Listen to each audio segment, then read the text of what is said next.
नमस्कार। आप सभी का आपके अपने चैनल पर एक बार फिर स्वागत है। अब मैं आपके सामने पवित्र कुरान मजीद के महत्वपूर्ण भाग कि खुदा कैसा दिखता है, खुदा कहाँ रहता है, उसके बाबत जो कुरान में दिया गया ज्ञान है वो बताऊंगा। कुरान शरीफ की आयतें अर्थात उसके जो मंत्र हैं वो एक बहुत ही उच्च कोटि के व्यक्ति मोहम्मद साहब पर उतारे गए। अर्थात खुदा ने ये पाया कि मोहम्मद जैसा इस ज्ञान के लिए कोई इस समय कोई पवित्र आदमी नहीं है, तो मैं उसी पर ही ये उतारूं। तो ये खुद का फैसला था कि मैं किस पर उतारूं। मोहम्मद साहब का जन्म अरब में हुआ और वो एक महंत के परिवार में पैदा हुए थे। तो सबसे पहले मोहम्मद साहब ने देखा कि उसके माता पिता महंत हैं और लोगों को बताते हैं कि हम तुम्हें उस अल्लाह के रास्ते पर ले जाएंगे और स्वर्ग में ले जाएंगे। लेकिन मोहम्मद साहब ने पाया कि मेरे माता पिता अर्थात मेरे परिजन जो लोगों को ज्ञान देते हैं कि हम तुम्हें जन्नत का रास्ता बताएंगे और ले जाएंगे, तो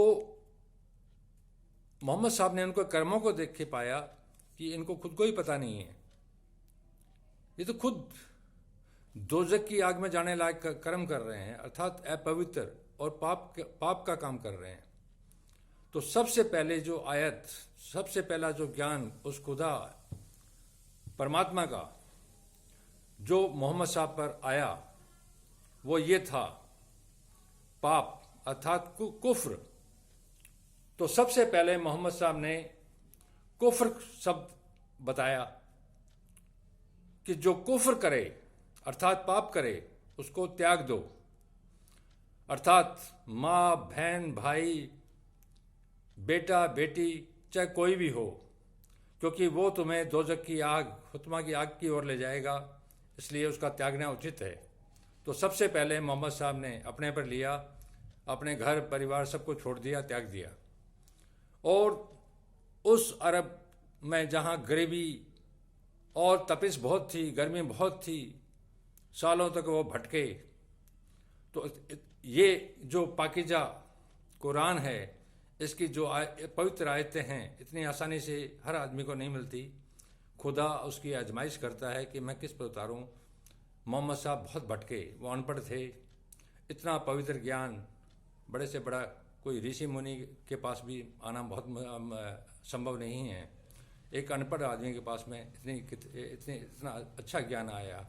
लोग कहते हैं कि इसको लिखा गया है, ऐसे लिखा गया तो आज के दिन, आज के युग में, इस वैज्ञानिक युग में कोई लिख के बता दे एक लाइन, एक शब्द भी।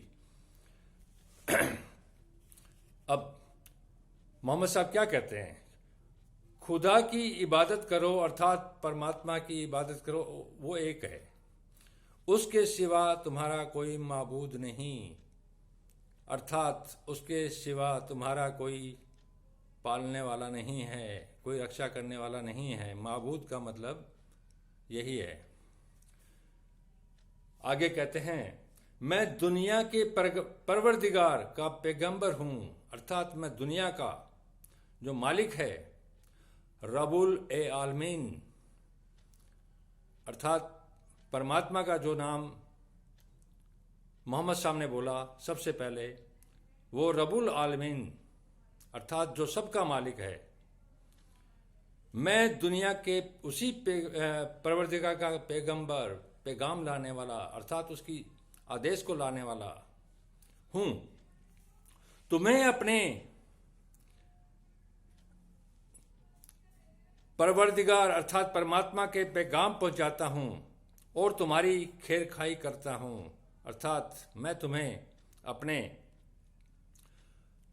परवरदिगार अर्थात परमात्मा के पैगाम पहुंचाता हूं और तुम्हारी खैर ख्वाही अर्थात तुम्हारी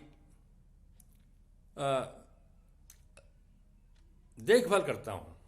और मुझको खुदा की तरफ से ऐसी बात मालूम है अर्थात परमात्मा की तरफ से मुझे खुद को ऐसी बात मालूम है जिनसे तुम बेखबर हो अर्थात जिनका तुम्हें पता नहीं है।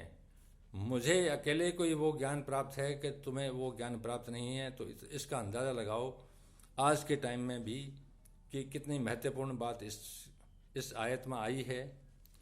अब खुदा के बारे में कुरान क्या कहती है कि वो कैसा है। खुदा मुजस्सम नहीं, मुजस्सम चीज की कैफियत मालूम होती है। खुदा मुजस्सम नहीं, क्योंकि मुजस्सम चीज की कैफियत मालूम होती है अर्थात हैसियत मालूम होती है। जो चीज सामने है वो दिखाई दे रही है उसकी हैसियत पता पड़ती है। मुजस्सम का मतलब है जो दिखाई दे, जो प्रत्यक्ष रूप से सामने आए। और खुदा की किसी सिफत की कैफियत मालूम नहीं अर्थात कुछ खुदा की किसी सिफत कार्यों की कैफियत मालूम नहीं। कोई शख्स नहीं बता सकता कि खुदा का देखना सुनना किस तरह का है।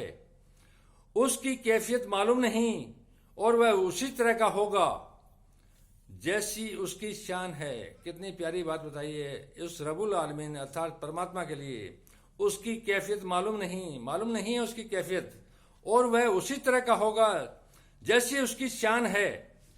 तो उसके ठहरने की सूरत भी किसी को मालूम नहीं अर्थात उसके ठहरने की या उसके घर की भी सूरत किसी को मालूम नहीं, और वह भी उसी तरह का होगा जैसे उसकी शान है। शान को जस्ता हो, वो तो वैसे ही घर में रहता होगा ना जैसे उसकी शान को जस्ता हो। जैसी मर्जी, जैसा जब चाहे जिस जगह वो वैसे ही घर में रहेगा, क्योंकि वो एकमात्र संसार का मालिक है। इस आयत से मालूम होता है और विश्वास भरोसा है कि खुदा ने अपना एक उच्च स्तर का मोहम्मद साहब को अपना पैगंबर चुना और उसको दुनिया का बेताज बादशाह बनाया। अब हमारी जो इंसानी सिफतें हैं उस पर सुनिए। इंसानी सिफतों को अल्लाह ताला अर्थात परमात्मा की सिफतों पर नहीं सोचा जा सकता। हमारी जो सोच है, हमारी जो सिफतें हैं, हमारी जो लिमिटेशन है, उसको उस अल्लाह ताला के लिमिटेशन से कंपेयर नहीं किया जा सकता। अर्थात हमारी इतनी बुद्धि और हमारा इतना जोर नहीं है कि उसकी सिफतें और उसके कार्य किस तरह के हैं, कैसे हैं, उस तक किस तरह से हम अंदाज़ा लगाएं। अर्थात इंसानी सिफतें अर्थात संसार की सिफतें और अल्लाह ताला परमात्मा की सिफतें बहुत फ़र्क है। वो उसको ज्ञान से अर्थात इन्हीं आयतों के माध्यम से ही जाना जा सकता है, अन्यथा नहीं। तो कुरान शरीफ के बारे में लोग ये नहीं सोचें कि एक किसी पर्टिकुलर समाज के लिए है। ये वो ज्ञान है जो मोहम्मद साहब ने खुले दिल से मोमिन लोगों के लिए, मोमिन का मतलब है जो धर्मी लोग हैं, जो धर्म पर चलते हैं। ये किसी धर्म विशेष का या संप्रदाय का साथ नहीं देती, ये अर्थात पूरी धरती के लिए लोगों के अच्छे मार्ग के लिए, अच्छे एक परमात्मा का ज्ञान देने के लिए ये आयतें उतरी है। तो कृपया इसको ढंग से पढ़ें और ढंग से सोचें। धन्यवाद। शुभ रात्रि।